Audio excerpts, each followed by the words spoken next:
My name is Ethan, I'm 32 years old, and I build things for a living. Not just things, but beautiful, lasting things out of wood and steel. Things that have a purpose and a place. It's ironic, because for most of my life, I felt like I had neither.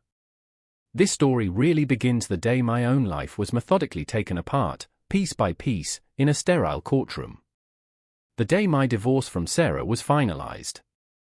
There was no shouting, no drama, just the quiet, soul-crushing scratch of a pen on paper that signified the end of a decade of my life. That night, I couldn't go back to the empty house we once shared, a place haunted by the ghosts of laughter and future plans. I couldn't face the silence. So I found the cheapest, most anonymous place I could, the Starlight Motel, a relic from a bygone era with a flickering neon sign that promised nothing more than a roof and a lockable door. As I checked in, the woman behind the thick plexiglass looked at me, really looked at me. She was older, with lines of quiet wisdom etched around her eyes. She saw the hollowed-out look I'd been trying to hide all day. She took my card, ran it, and pushed a plastic keycard across the counter. But then she did something else. She slid a cold bottle of water and a small package of crackers next to the key. Her eyes met mine, and without making a sound, she mouthed two words so clearly it felt like she'd shouted them. "It gets better." I just nodded, unable to speak past the lump in my throat. In that moment, a complete stranger had shown me more compassion than I could remember receiving from my own family in years. And as I walked to my room, the weight of that simple kindness made me realize something with chilling certainty: a phone call was coming.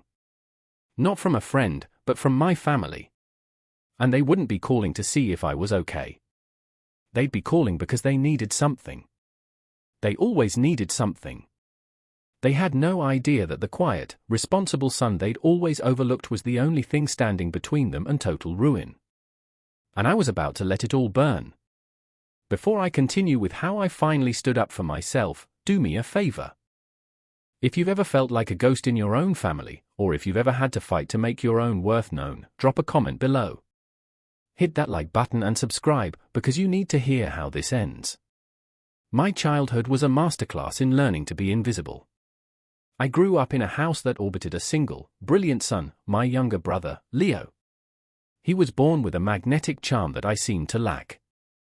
Where I was quiet and methodical, Leo was loud and spontaneous. Where I found satisfaction in taking things apart to see how they worked, Leo found it in being the center of every room he entered. My parents, Mark and Carol, were the devoted astronomers charting his every move. My father, a man who believed success was loud and flashy, saw a reflection of his own aspirations in Leo. My mother, a woman who craved a simple, happy life, was intoxicated by Leo's easy charisma. They poured everything into him. Their time, their hopes, their money. I remember when Leo decided he wanted to be a soccer star at age 10. Suddenly, our weekends were a blur of out-of-state tournaments, expensive camps, and private coaching sessions. My dad, who had never once come to see me compete in a single academic decathlon, would drive 8 hours just to watch Leo sit on the bench for most of a game. When I was 16, I spent 6 months meticulously crafting a grandfather clock from raw cherry wood for a statewide industrial arts competition. It was an intricate piece of work, with hand-carved details and a complex weight-driven movement I had assembled myself. I won first place. The award ceremony was on a Saturday afternoon. My parents were supposed to be there. I sat in the auditorium, my name tag feeling heavy on my chest, scanning the crowd for them. An hour before the ceremony, my mom called. Her voice was rushed, apologetic but not really. "Honey, I'm so sorry, we can't make it. Leo's team just made it into the regional pre-qualifiers, and we have to drive him. You understand, right?" "It's a big deal." I remember just saying, "Yeah, I understand," and hanging up. I sat there, listening to other kids' names being called, their parents cheering and whistling. When they called my name, the applause from the strangers in the audience felt hollow. I accepted my blue ribbon and a small plaque, and I walked off the stage. I didn't feel pride. I felt a profound sense of foolishness, as if I'd been waiting for a train on a track that had been abandoned for years. That was the pattern. Leo's C- report card was met with tutoring and encouragement. My straight A's were met with a distracted, "That's nice, honey," when he crashed his first car, a brand new sedan they'd bought him for his 18th birthday. They had it replaced within a week. I bought my own car, a 10-year-old pickup truck, with money I earned working every weekend and evening at a local garage. They called it building character. They called Leo's endless list of needs investing in his future. They paid for his entire 4-year university degree in business administration, a degree he barely scraped by to get and from which he learned seemingly nothing about actual business. He came home with a mountain of debt from his lifestyle, which they also paid off, and a series of brilliant startup ideas that all went up in smoke, taking their savings with them. I, on the other hand, was encouraged to pursue a sensible trade. No college fund for me. "You're good with your hands, Ethan," my dad would say, patting me on the back. It wasn't a compliment, it was a dismissal. It was their way of saying my path didn't require the same level of investment. It didn't occur to them that my hands could build a future far more stable than the one they were trying to buy for my brother. They saw a carpenter. They never bothered to look any closer. My real education didn't happen in a classroom. It happened in a dusty workshop that smelled of sawdust and old coffee. It was run by a man named Arthur Henderson, a widower in his late 70s with hands as gnarled as ancient oak roots. Mr. Henderson was the first adult in my life who saw me. Not as the quiet, less interesting brother, but as a young man with a rare combination of patience and talent. I started sweeping floors for him when I was 15, just to have a place to go after school that wasn't my house. He noticed how I'd watch him work, how I'd pick up scraps of wood and examine the grain. One day, he wordlessly handed me a block of basswood and a carving knife.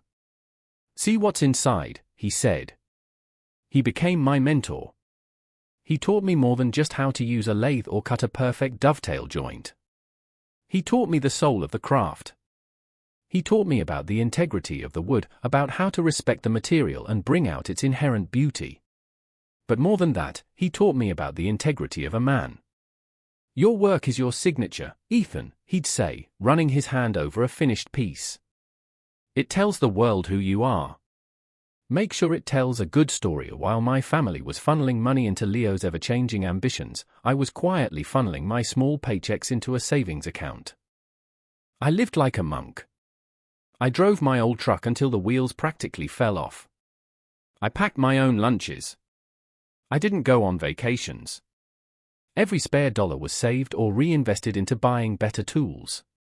When I was 24, Mr. Henderson called me into his small, cluttered office. He told me he was retiring. He was going to sell the business and the property it sat on. My heart sank. That workshop was my sanctuary. Then he slid a piece of paper across his desk. It was a proposal. He wanted to sell it all to me. The price he offered was so low it was practically a gift. "I'm not giving it to you, son," he said, his voice firm. "You've earned the right to buy it. I've watched you. You've put more sweat into this place than I have in the last 10 years. It belongs to you." I took out a small business loan to cover the price, using my own savings for the down payment. My parents barely registered the news. "Oh, that's nice," my mom said over the phone. "Does that mean you'll have a steady paycheck now?" They thought I'd just taken over an old man's hobby shop. They had no idea. I renamed the business Henderson Fine Woodworks in his honor. And I worked. I worked harder than I ever had in my life. I started small, with custom cabinets and repairs. But I used the skills Mr. Henderson taught me to aim higher.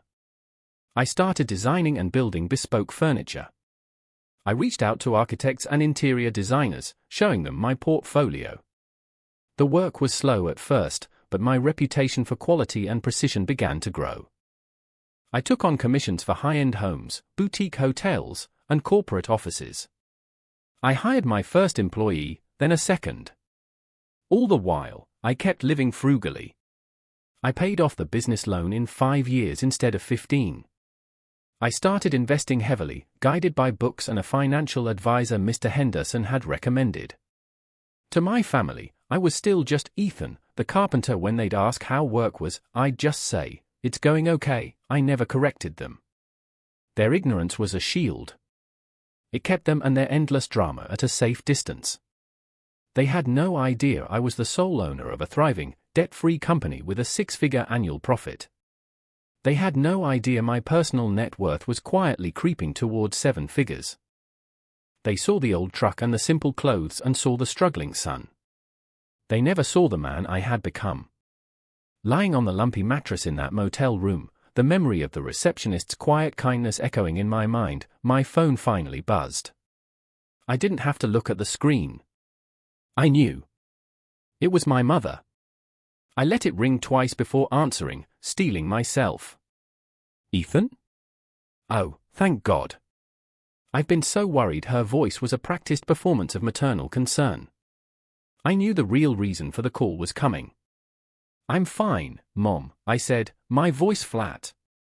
Sarah's mother called me, she continued, a note of accusation in her tone. She told me about the divorce. I can't believe you didn't tell us. Your father and I are just devastated for you, devastated. That was a strong word. Disappointed that their access to Sarah's stable, sensible family was now cut off was probably more accurate. Sarah had been my shield for years. She was the one who would politely but firmly shut down their requests. She saw the dynamic for what it was from the very beginning. Her inability to watch me continuously get hurt by them, and my inability at the time to fully break away, was a huge factor in why we were now divorced. It was for the best, I said simply. For the best? Ethan, marriage is supposed to be forever. The lecture was coming, but it was quickly derailed by the true purpose of the call. Listen, honey, I know this is a terrible time, just awful. But something has come up, and we really need to talk to you. It's about Leo, of course. It was always about Leo. What did he do now? I asked, exhaustion seeping into my bones. It's not what he did, she said, her voice brightening with forced enthusiasm. It's what he's going to do. He has the most incredible opportunity. A restaurant. Right downtown.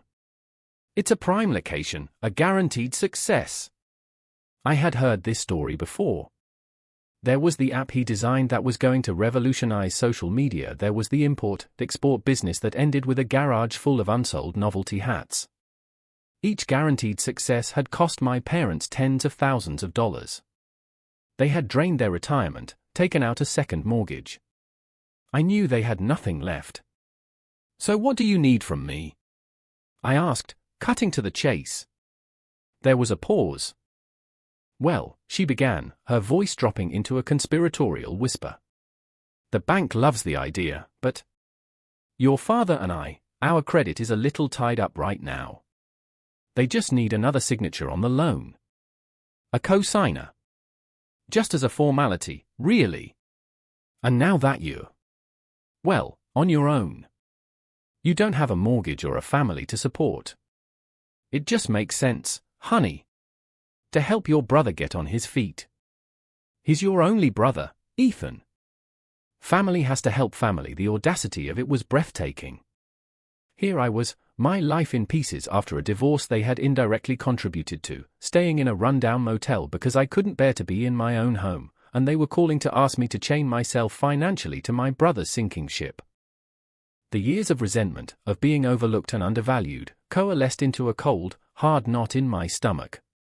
We need to have a family meeting, she pressed. Tomorrow. We can all sit down, Leo can show you the business plan. It'll be great. I thought about saying no right then and there. I thought about telling her everything over the phone. But that felt too easy. After a lifetime of being treated like a background character, I realized I wanted to see their faces. I wanted to watch the gears turn when the truth finally came out. Fine, I said, the single word feeling like a declaration of war. I'll be there. The next day, I drove my old, paint-chipped truck to my parents' house, the same house I grew up in. Parking it on the street felt symbolic. It was the version of me they expected to see. I walked in, and the scene was exactly as I had pictured it.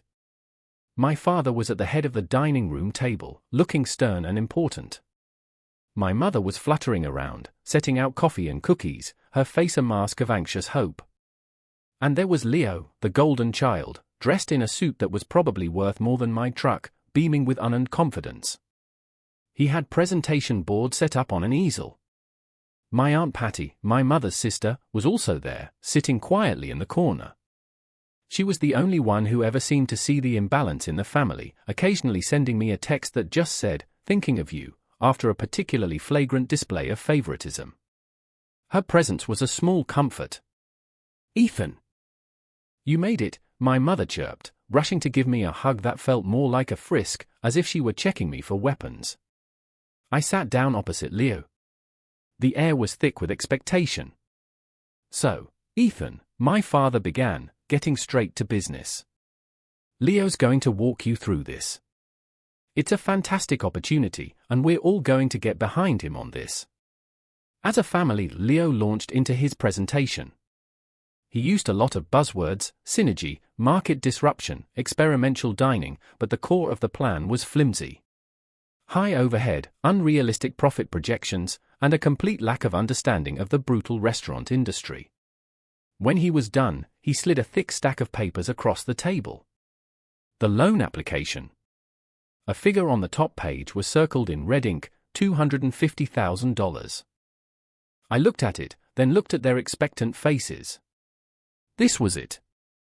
The moment I had been simultaneously dreading and anticipating my entire adult life. I took a slow sip of my coffee, letting the silence stretch. "No," I said, my voice calm and clear. The change in the room was instantaneous. My father's face darkened. "What do you mean, no?" he demanded. "It's a simple signature. I'm not signing it," I repeated. "Ethan, don't be difficult," my mother pleaded. "Your brother needs this. We've always supported him, and now it's your turn to step up for my turn," I said, a humorless laugh escaping my lips. "My turn? When has it ever been my turn? When did you step up for me? That's not fair," Leo interjected, his charm offensive failing. "They gave you everything."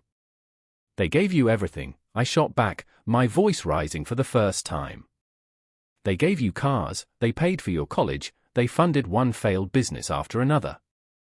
What did they give me? They gave me character-building exercises. They taught me that if I wanted something, I had to get it myself. And you know what? I'm grateful."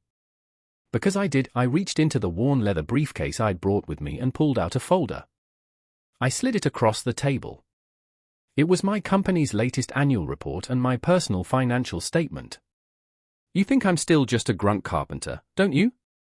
You see this old truck and these work clothes and you think I'm struggling." My father picked up the statement, his brow furrowed in confusion. Then his eyes widened. My mother leaned over his shoulder, her hand flying to her mouth. Leo just stared, his jaw slack. "Henderson Fine Woodworks LLC, I said, my voice hard as steel. "I own it. Outright. The land, the building, the equipment. It's a multi-million-dollar asset. We have a year-long backlog of contracts with some of the top architectural firms in the state. Last year, the business netted over $300,000 in profit. My personal net worth, between my portfolio and business assets, is well over $2 million." Complete, stunned silence. The only sound was Aunt Patty's quiet gasp. The look on their faces was not pride. It was not joy for my success. It was shock, followed by a dawning, rapacious greed. "2 million, my father whispered, as if the words were a foreign language.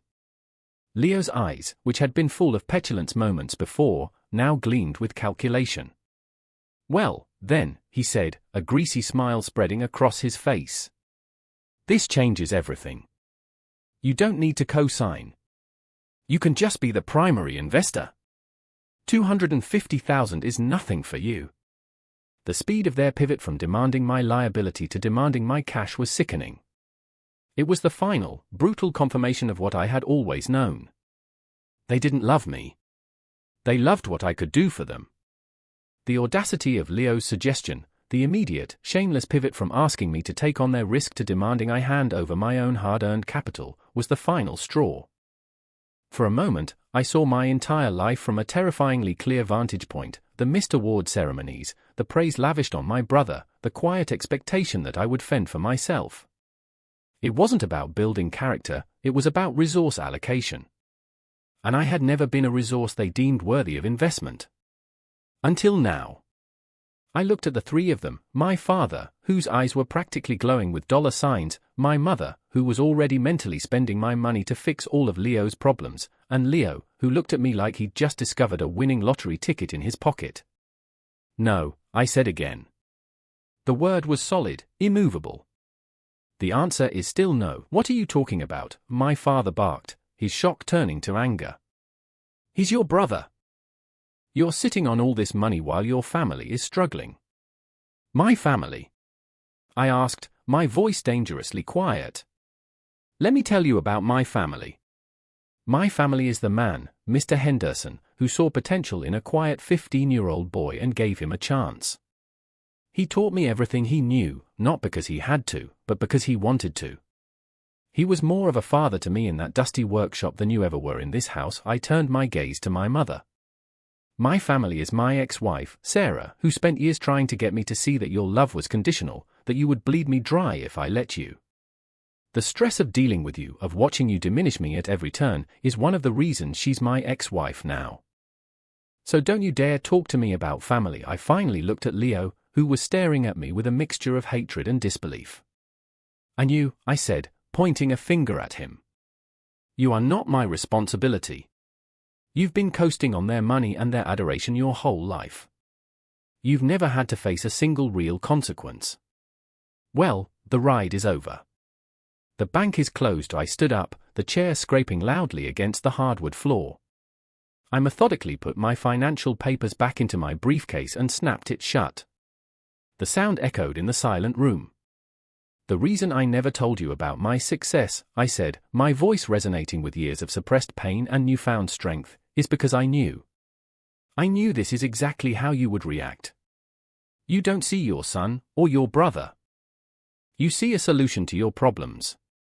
You see a wallet. An ATM machine. My success is mine. I built it with my own two hands. On weekends you forgot I was home and nights you were bailing him out of some other mess. I built it without a single dollar or a single word of encouragement from any of you. And you will not touch 1 cent of it. I turned and walked toward the door. My mother started to sob, a theatrical, manipulative sound. Ethan, don't do this. You're tearing this family apart. No, Mom, I said, my hand on the doorknob, not even turning around. This family was torn apart a long time ago.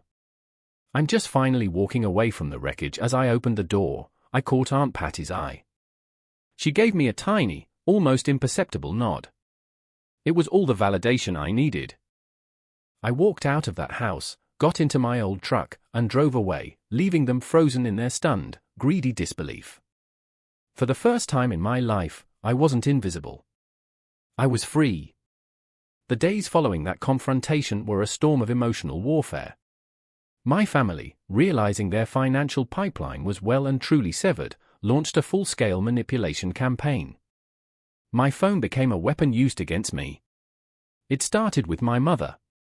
She left long, rambling, tear-filled voicemails at all hours. They were masterpieces of guilt and emotional blackmail. I don't know what we did to make you hate us so much, Ethan, one of them began. I lie awake at night just crying, wondering where I went wrong as a mother. Your father is beside himself. You've broken his heart. All we ever did was love you. The irony was so thick I could have choked on it. They had never loved me, they had tolerated me. They had loved Leo. Next came my father. His approach was less emotional and more brutish. He sent a barrage of text messages, each one more accusatory than the last. They were filled with words like disrespect, ingratitude, and filial duty. He accused me of shaming the family, of being a selfish, cold-hearted son who would rather watch his brother fail than lift a finger to help. He conveniently forgot all the years they had lifted every finger for Leo and not one for me. Then came Leo himself. He tried a different tactic, attempting to appeal to a shared history that existed only in his mind.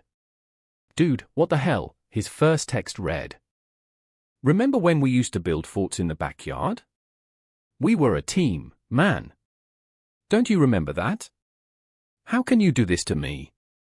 I did remember building forts. I remembered building them by myself while he was off with his friends, only for him to come and claim the best spot inside once all the work was done. The metaphor was not lost on me. The campaign extended to the wider family. Calls started coming in from aunts and cousins I hadn't spoken to in years, all of them having heard a carefully curated version of the story where I, the secretly wealthy and cruel son, was abandoning my poor, struggling family in their time of need. Through all of this, I held firm. And I wasn't alone. This is where my chosen family, my real family, stepped in. My best friend, Dave, who had witnessed the family dynamic for years, was my rock. "I'm so proud of you, man," he said over a beer. "You finally did it. Don't let them get to you. This is just the death rattle of their control over you." My biggest, and most surprising, source of support was Sarah. I called her a few days after the confrontation, needing to talk to someone who truly understood. I told her everything that had happened. There was a long pause on the other end of the line, and then I heard her let out a soft sigh of relief. "Oh, Ethan," she said, her voice filled with a warmth I hadn't heard in a long time. "I am so happy for you. This is what I always wanted for you. For you to see your own worth. I know it hurts, but you did the right thing. You finally chose yourself." Her validation was like a healing balm on a raw wound. It confirmed that our divorce, as painful as it was, had been a necessary step in my own liberation. She supported my decision completely, helping me see the guilt trips for what they were, desperate, last-ditch efforts to pull me back into their toxic orbit. With my friends and Sarah supporting me, I blocked the numbers. I stopped listening to the voicemails. I built a wall around myself, not of anger, but of peace. The storm raged outside, but for the first time, my interior world was calm. The inevitable consequences of my family's choices began to unfold without my intervention. It was like watching a slow-motion car crash that I had been trying to prevent my entire life, only to realize I needed to step off the road to save myself. Without my signature or my investment, Leo's grand restaurant dream evaporated. The bank, seeing the lack of a viable co-signer and a flimsy business plan, flatly rejected his loan application. His anger, once directed at me, soured into a general bitterness. He blamed the bank, the economy, my parents, everyone but himself. But the real fallout landed on my parents. In their frantic, decades-long quest to fund Leo's life, they had made a series of catastrophically poor financial decisions. They had drained their 401(k)s, cashed out life insurance policies, and taken out a second and then a third mortgage on their home. The house I grew up in was leveraged to the hilt, all to finance Leo's failures. With no more income streams to tap and no miracle investment from their secretly rich son, the bills came due. Aunt Patty was the one who told me. She called me a few months after the big confrontation. Her tone was somber, not accusatory. "They're losing the house, Ethan," she said quietly. "The bank is foreclosing. They have to be out in 60 days." A part of me, the part that was still that little boy waiting for his parents to show up, felt a pang of sorrow. But a larger, healthier part of me felt a sense of grim resolution. This was not my fault. This was the direct, unavoidable outcome of their own actions. I didn't swoop in to save them. It was the hardest thing I'd ever done, and also the most necessary. They had to face the music on their own. They sold the house for just enough to cover their debts, with nothing left over. They moved from the spacious 4-bedroom home where they had raised their 2 sons, one to be a king, the other an afterthought, into a small, 2-bedroom rental apartment in a less desirable part of town. The grand stage for Leo's life had been dismantled. While their world was shrinking, mine was expanding. I moved out of the motel and found a place of my own, a loft apartment downtown with huge windows and exposed brick walls. I started furnishing it with pieces I designed and built myself, each one a testament to my craft and my newfound freedom. I started therapy, a space where I could finally unpack the complex luggage of my childhood. I learned to distinguish between healthy guilt and toxic manipulation. I learned to set and enforce boundaries without apology.